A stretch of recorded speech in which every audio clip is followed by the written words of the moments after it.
we are on. So hi everyone. I'm really glad that we have this topic is in our second webinar because you'll see through the presentation, our comments and advice, it really relates to many parts of the application process to US colleges and universities. Before we start, let me introduce myself. I'm Biljana Kuzmanovska-Tasetovic. I work as an Education USA Advisor. The Education USA, it's a global US State Department network of advising centers in more than 170 countries. And my colleagues, advisors around the world, help international students in the admission process, especially applying to competitive schools in the US. With me today is Anna Maria Petkoska. She's from Skopje. She's studying at Yahya Kemal. She's a competitive college club scholar. That means she already applied to universities in the US. She got accepted. She'll talk more about that as well. But she's here today to talk on this topic of extracurricular activities. And she has her CV ready, resume ready to share with you, among the other things. So I mentioned competitive college club, and I'll repeat, we'll repeat CCC as abbreviation throughout the webinar. But what is CCC, or competitive college club? That's an advanced college preparation program that helps students, high school students, in their first, second, and third year prepare and apply to competitive schools in the US.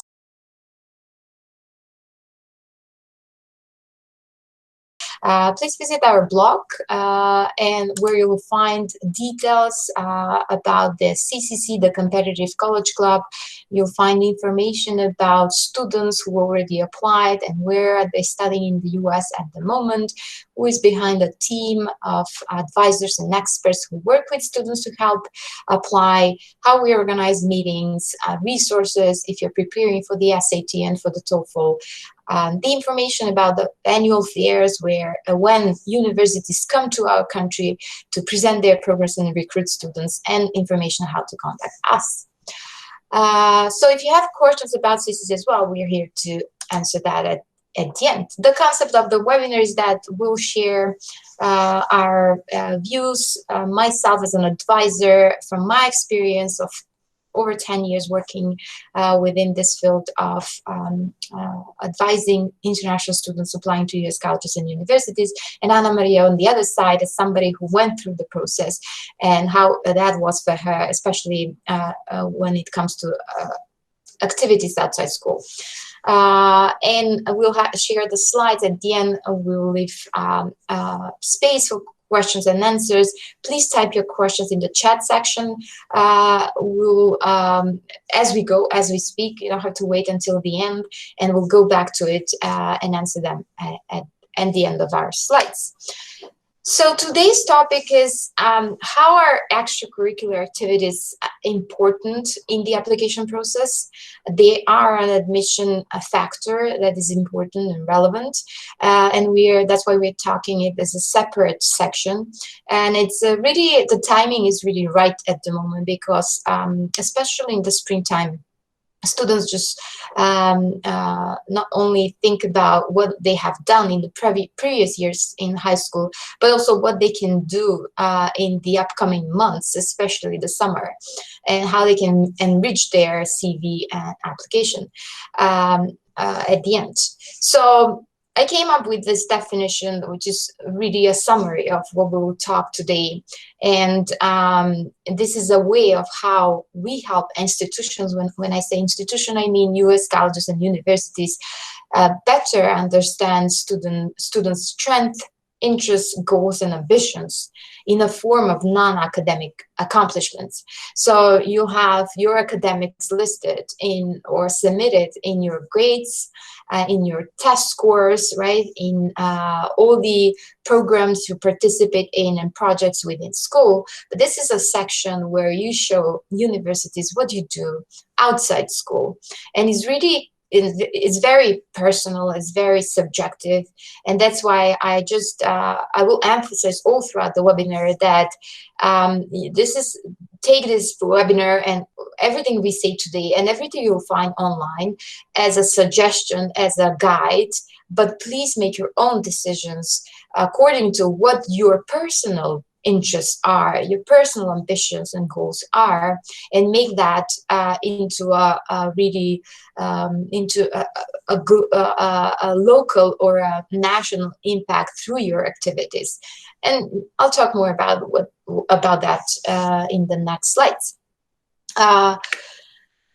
So when we say these activities are important, and I won't list any particular extracurricular activities. You've probably heard or read a lot, and from students who already applied, you've heard what they've done throughout the year. And then you probably know that many of these activities are connected with leadership roles, excellence in doing some projects or activities, or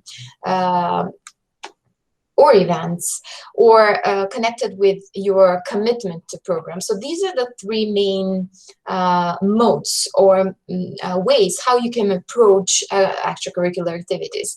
So, and how you can see all the things that you're already doing. Please keep in mind that what we are talking about today is about something that you're already doing it, and you've probably done it all throughout your high school years, right?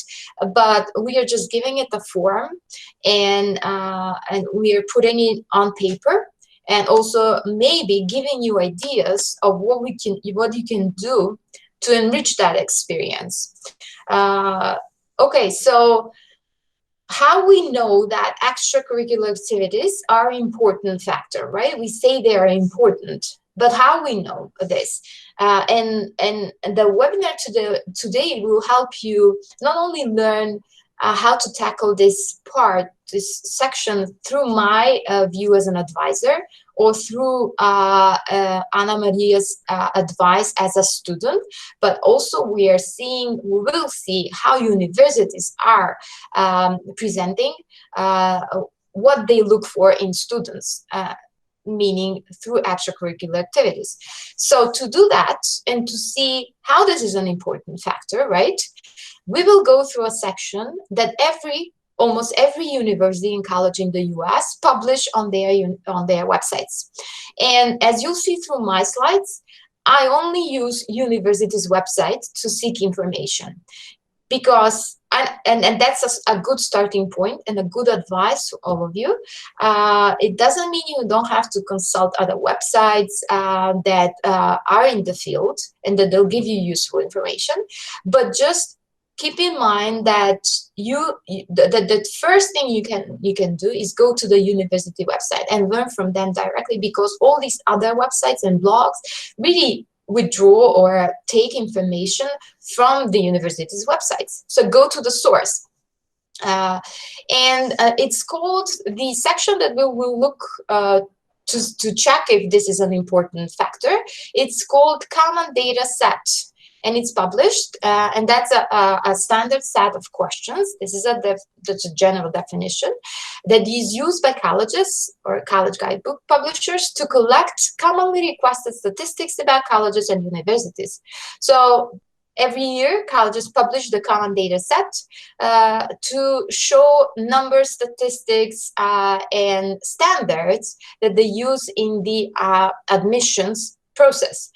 To do this, I'm going through the common data set. This is how it looks for the Dartmouth College, and you can go to see this for any university, but to find a lot of useful information about the college itself. But I'll scroll down and go to the particular section that is of interest today, and that's extracurricular activities, and then that is in the C section.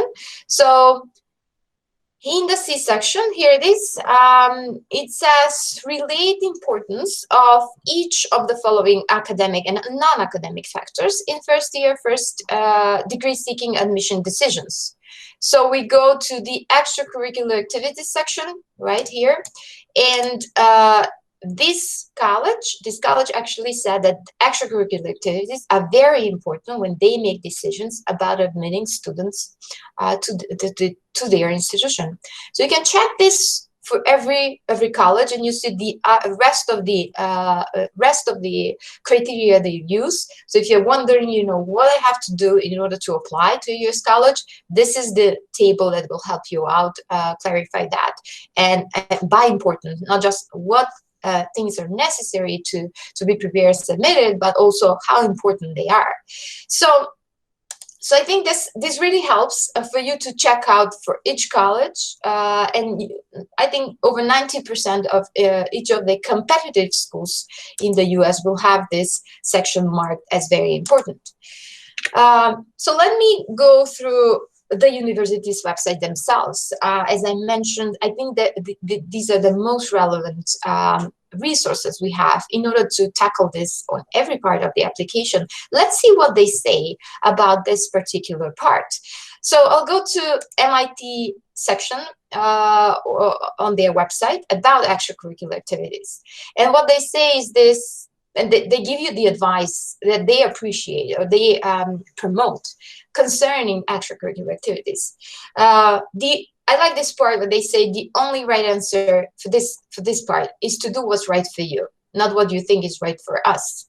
Take this advice as a more general one, I would say, that many universities offer. And myself as an advisor, I offer this. This is my actually main advice when I work with students. Focus on what you can do, how you can impact your community. Tell us what your passions are, but also tell us how you make an impact, how you do, what are your actions connected with your passions. This is what extracurricular activities are all about. I'll go to the Yale section about activities, and it's good that they have also a video you can watch and learn more, but they have 3 main guides or guidelines on this section, and you engage so what you can do to your record of activities outside the school is, it can be a number of things, right? How you engage in your community, leadership positions you take, and commitment. So you see, I mentioned this at the beginning, the three I would say general advice on this section is that think about leadership positions, so leadership roles, and that's very, very general term, because leadership positions or roles can mean different things for many people, different things for universities themselves. So just go to the university's website and check how they define this. That can be useful in the definition of how you define and put things on paper in terms of your activities, and then how you're engaged in your community, or is there an impact with your activities in the community, meaning your school, your neighborhood, your town, your country, etc. And commitment, how committed you are to a specific activity or event or project you do. Okay. Then I'll go to Marquette's website, where they say, we ask you to provide a list of extracurricular activities to get to know you better, right? We're not looking for students who have 400 activities. So because in this section, the trend, I would say a couple of years ago, was that students, it's good that the students present themselves with many activities that they are involved with. They show their both personality or interest in different areas. But then there's a trend where many experts in the field would say, commit to one thing and then do that for a longer period of time. For example, if you are committed to a cause or an organization or a project for a longer period of time, that would be better for the application process. There is no right answer to that. These are just trends, but general trends. But when you have that college list ready, you can can find information about that, about your colleges, the colleges where you apply, telling you, you know, what they appreciate in a way. So that's only a general guide. Doesn't mean that you have to change activities or change the way you do, you're involved in activities. But it's only information that is relevant and that it tells you whether or not you're on the right path. Then Harvard, they have a couple of things, couple of questions though, that they want you to think about. And they're really, really interesting. Go through them and list some of them. They talk about quality of activities, what you have learned. You've made an impact, but is there anything you've learned from the activities? Care. How do you care about what you do? And, you know, the time, the time spent. What do you hope to explore at that particular college when you go there? It's interesting that I've had many students that I've worked with that were involved with a lot of or different types of activities while they were applying, and that's really not a burden when you are doing it with an interest and a passion, and that's when you know that this is the activity you want to participate. And it's really interesting to see that many students who would pursue hobbies or interests or activities that they keep them engaged here, they actually continue with that when they go to college, and it makes that it makes their college experience easier, because they're really they've been doing it all throughout their high school years. For example, they've been volunteering in an organization, committed to a cause that they care about, and when they go to college, they find similar activities, clubs or events or projects, and they continue with that volunteering, with that work, etc. This is what the universities are really interested in seeing. So last is Stanford. Also, they have a section, an explanation about extracurricular activities. They stress out again that this is how they understand your potential. They are actually, all universities are looking for a potential in you as a student, and how that you can use what they offer on campus to thrive in your academic experience. Just to mention one thing that I think is very important. We are talking about separate parts of the application, right? The last session was about finding the fit. This is about extracurricular activities. Please keep in mind that all of these sections are connected. It's not that extracurricular activities is a section on its own, and when you do it, it has nothing to do with the rest of the application. It's quite the contrary. Actually, what you do with the extracurricular activities help you in your college essay, help you in your college interviews later on. This also helps you write better supplemental essays. In a way, write your CV or resume. It's a way of how you present yourself to universities in the US. So I'll go back to my slides and then introduce one more thing that I think is very important when we talk about extracurriculars. That's a common application. This is the online application that's all students that apply to universities in the US, both domestic and international, fill out in order to apply. You can log in and create your account even today. Please keep in mind that the common application it goes live again on August 1st for the next application season. So if you have an account now, it will shut down before August 1st and then reopen, and you can continue that profile as well. But in this section, you will actually fill out information about extracurricular activities, and it's in the activities section. Really, it gives you a list of things that you might talk about in this section. There are 10 fields, so the 10 fields, 10 major activities you can list here. It's one of the most important parts for competitive schools. right? We saw that at the beginning, how universities think about the importance of this part, and it gives you a really not very long, a limited space for you to list the activities. Within the competitive college club, we have separate workshops. So when we work on our resumes, and we talk about how you can write concisely the information you put in this section. Just to emphasize, this is very, very important section. But and you have really a great tutorials and extra videos and help that Common App can help with. So go to Common App, open your profile, and just explore this section to give you an insight of what actually you'll be writing when you are preparing your application at the end. And then some final tips, some final guidelines from me. Please keep in mind, I'll go back at the beginning. Each student is different, which means each case, each application is different and unique. It doesn't, universities are actually looking for diversity. They're looking for students who are unique. They're really emphasizing that commitment in their applications, especially in this part.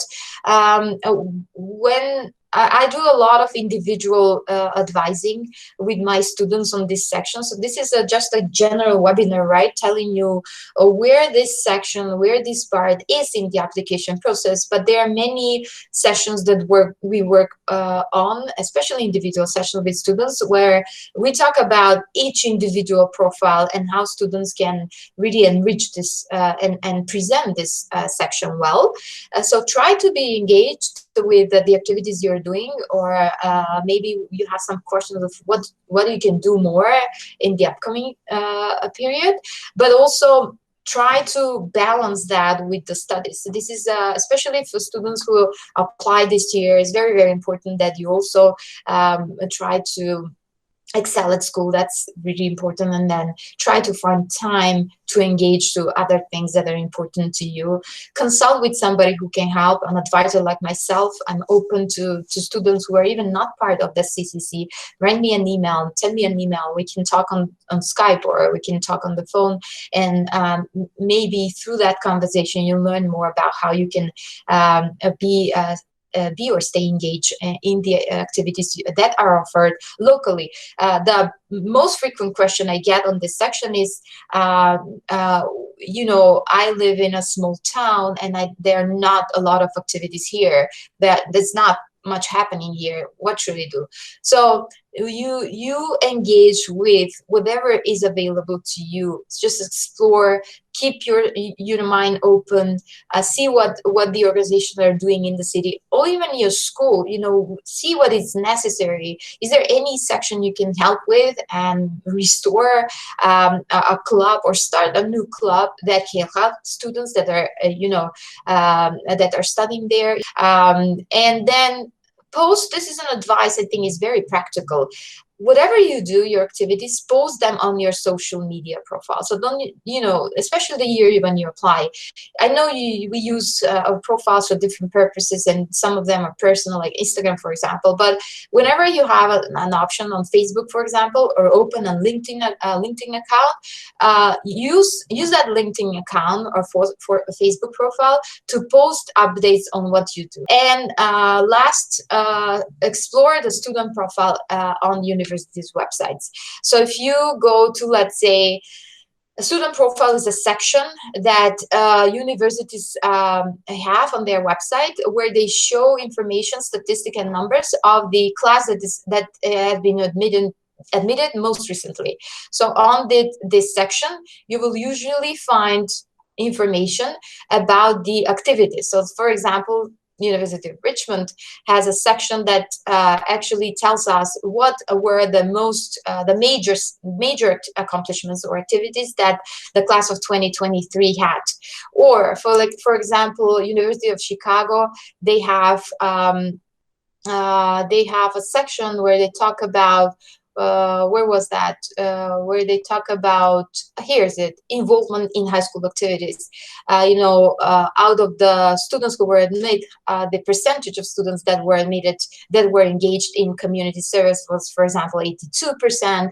And what are the rest of the, if you're wondering what kind of activities I can do or participate in, or what kind of activities universities are looking for, Carleton College has a really nice profile where they not only tell you what kind of activities the newly admitted students were engaged with, but they also have a profile of 10, I think there were 10 students in the class of 2023. So you'll see their profiles, who they are, what are their interests, etc. So you'll find a lot of information about colleges on their websites.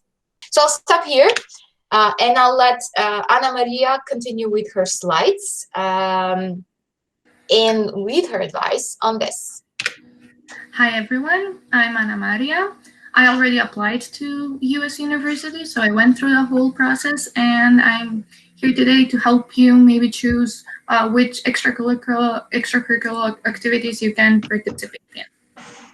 So, first of all, don't be afraid to try new things. You can go out and try any kind of clubs, organizations, and if you don't find yourself fitting there, you won't continue doing them. But it's important to try different kind of activities. There's a wide range of activities offered. So you can try clubs, some volunteering. Volunteering is very, I think, appreciated by US universities. You can also do paid work, research, especially if you are interested in studying a STEM field, different kinds of competitions, arts, music, if you're involved in those, sports, continue doing them. You can learn a new language and all kinds of other different hobbies that you have. While it's important to try this wide variety of activities, it's even more important to stick with the ones that you would really enjoy. If it's possible, you can get a leadership position in some of those activities or organizations. So you can show leadership skills through that, which is also important for the admission officers at US colleges.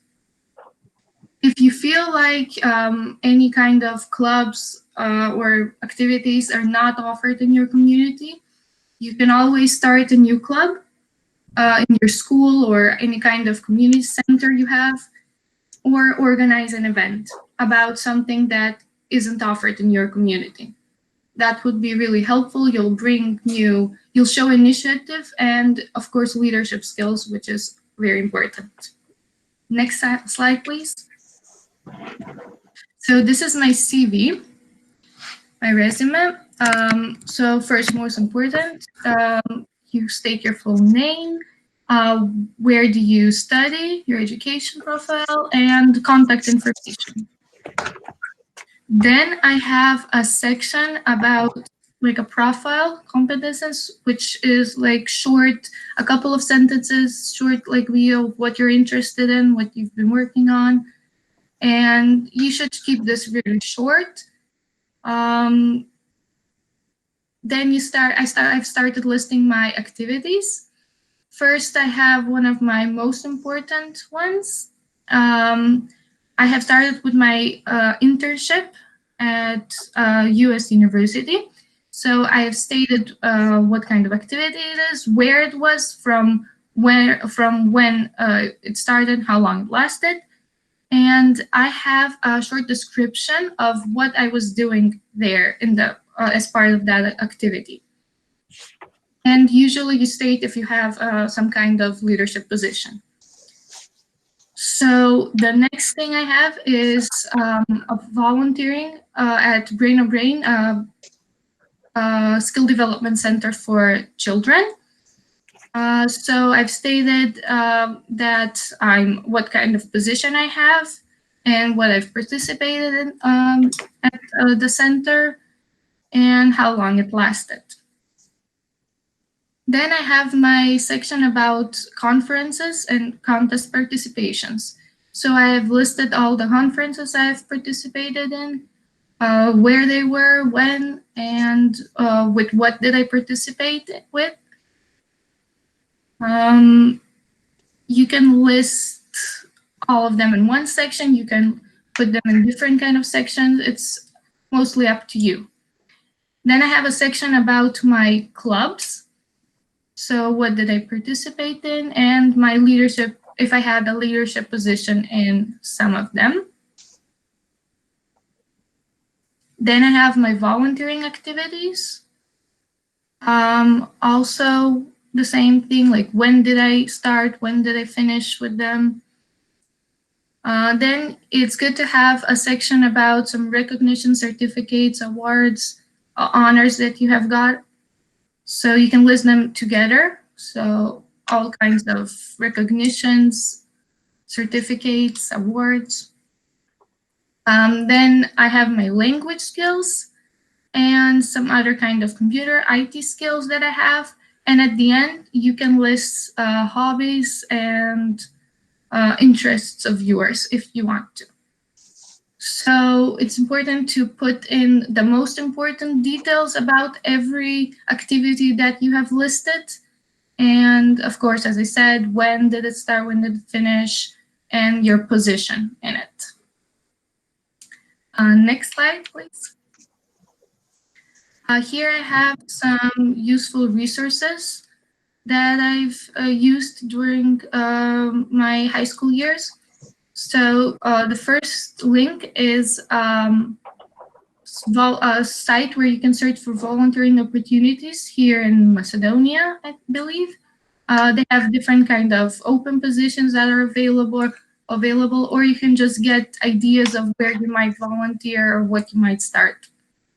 The second link is a blog from College Essay Guy. It has listed, I think, 80 or more extracurricular activities that you can participate in and get an idea about what you might want to do.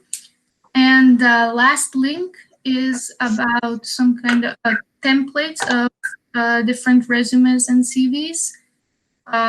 Where you can get a look of different layouts, how might a CV or resume look like, and better compose your CV. So if you have any questions about any of my activities or other kind of questions about the whole process, you can ask me. Thank you, Anna Maria. Yes, we are waiting for your questions. This year is a bit different in terms of application because of the global pandemic, because of the COVID-19. There are many online resources that are available at the moment. Check out the MOOCs, the massive open online courses that many US universities are offering.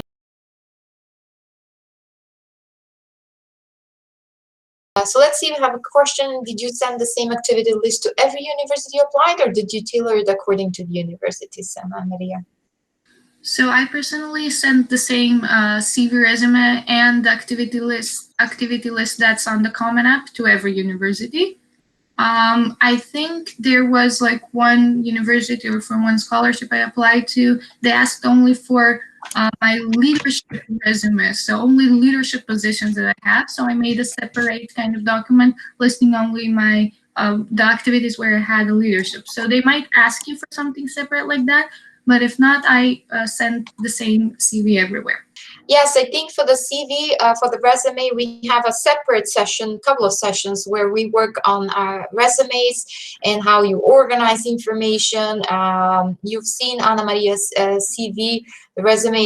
It looks really well organized, right? But that's a lot of work put there, and it's not a static document. It's something that we work on until you apply. So you actually during the summer we start with the work with the preparations on the CV, on the resume, and then as you take other tasks, you engage in other activities in the fall, we add projects, right, up until the day when you apply. Okay, if there are no questions, I would just wrap up here. Thank you everyone for participating. I hope this was useful. Anna Maria, thank you very, very much about your presentation. Maybe just a couple of final words from your side about the university where you will go and study in the fall.